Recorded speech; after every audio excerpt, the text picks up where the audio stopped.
रात के अंधेरे में औरंगजेब की बेचैनी बढ़ चुकी थी। दिल्ली की दरगाहों में हर रात दुआएं मांगी जा रही थीं, या खुदा इस मराठा तूफान को रोक। लेकिन औरंगजेब जानता था कि दुआओं से अब कुछ नहीं होगा। उसके सेनापतियों की सांसें उखड़ चुकी थीं। उसके सबसे भरोसेमंद सूबेदार भी शिवाजी के पुत्र संभाजी महाराज के नाम से कांपने लगे थे। दक्कन की भूमि पर घोड़ों की टापों के साथ मराठाओं का गर्जन गूंजता था। मराठा सैनिक शिवाजी महाराज के दिखाए मार्ग पर चलते हुए मुगलों की सेनाओं को हर युद्ध में धूल चटा रहे थे। छत्रपति संभाजी महाराज के नेतृत्व में मराठा साम्राज्य अब सिर्फ एक सत्ता नहीं बल्कि एक ज्वालामुखी बन चुका था, जो कभी भी फटकर मुगलिया सल्तनत को खाक कर सकता था। औरंगजेब का डर अब इतना बढ़ गया था कि उसने अपने सेनापतियों को सख्त हुक्म दिया, संभाजी को जिंदा पकड़ो या फिर मेरी सुल्तानत को भूल जाओ। मुगलों का अंत और एक कायर चाल दिल्ली से भेजी गई विशाल सेना, हजारों सिपाही, हाथियों और घोड़ों का रेला, महंगे हथियारों से लैस मुगल फौज। पर संभाजी महाराज ने हर बार उन्हें चीर कर रख दिया। लेकिन किसी भी महान योद्धा की सबसे बड़ी हार बाहरी दुश्मनों से नहीं होती, वह अपनों के विश्वासघात से होती है। संभाजी महाराज के दरबार में गंगोहरदास गंगाधर यशवंतराव नामक एक मंत्री था। वह शाही दरबार के हर राज को जानता था, हर युद्ध नीति से परिचित था, लेकिन वह भीरू था। मुगलों के लालच में आकर उसने संभाजी महाराज की लोकेशन का भेद खोल दिया। संभाजी महाराज अभी संगमेश्वर में हैं। उनके साथ ज्यादा सैनिक नहीं हैं, और यह एक गद्दार ही काफी नहीं था। मराठा साम्राज्य के सेनापति हम्बीरराव मोहिते का भांजा, जो संभाजी महाराज की पत्नी येसुबाई का भाई भी था, उसने भी गद्दारी कर दी। मुगलों के सामने घुटने टेकते हुए उसने महाराज के ठिकाने का सही सही विवरण दे दिया। खूनी रात, जब मराठा शेर फंस गया, 1 फरवरी सन 1889। संगमेश्वर का अंधेरा घना हो चुका था।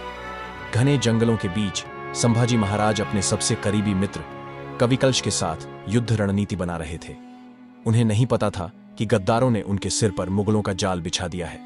रात के तीसरे पहर, जब ज्यादातर सैनिक विश्राम कर रहे थे, मुकर्रब खान और मकरंद राय की विशाल मुगल सेना चारों तरफ से टूट पड़ी।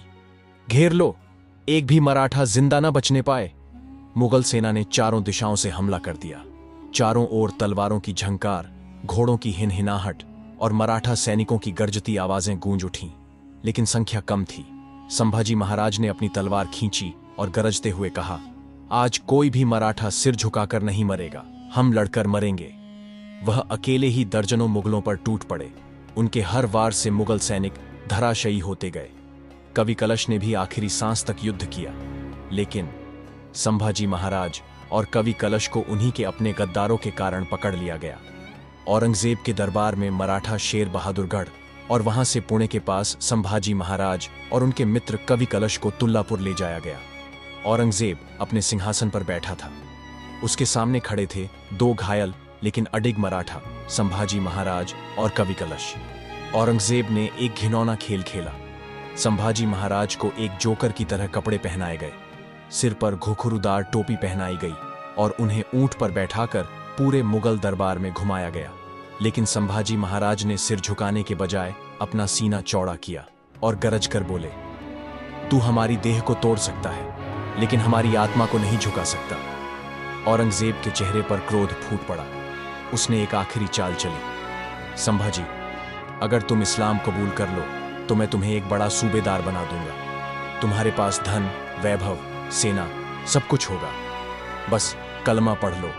लेकिन संभाजी महाराज मुस्कुराए और गरज कर बोले, हम हिंदू जन्मे हैं और हिंदू मरेंगे। हमारे सिर कट सकते हैं लेकिन हम झुकेंगे नहीं।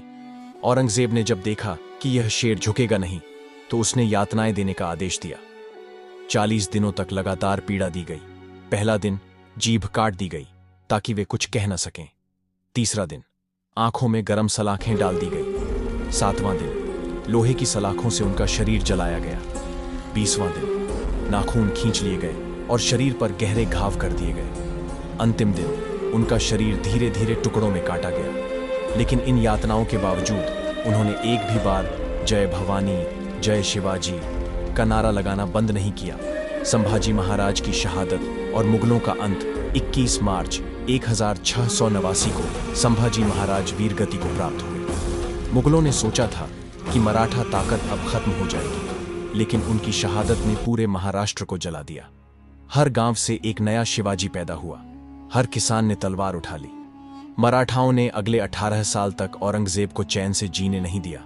आखिरकार 1707 में औरंगजेब मरा, एक टूटा हुआ असहाय सम्राट जिसने अपनी पूरी जिंदगी मराठाओं को कुचलने में लगा दी। एक अमर गाथा संभाजी महाराज का बलिदान केवल एक कहानी नहीं, बल्कि साहस, निष्ठा और स्वाभिमान की ज्वाला है। धर्म और स्वाभिमान के लिए जो मरता है वही इतिहास में अमर होता है। जय भवानी, जय शिवाजी।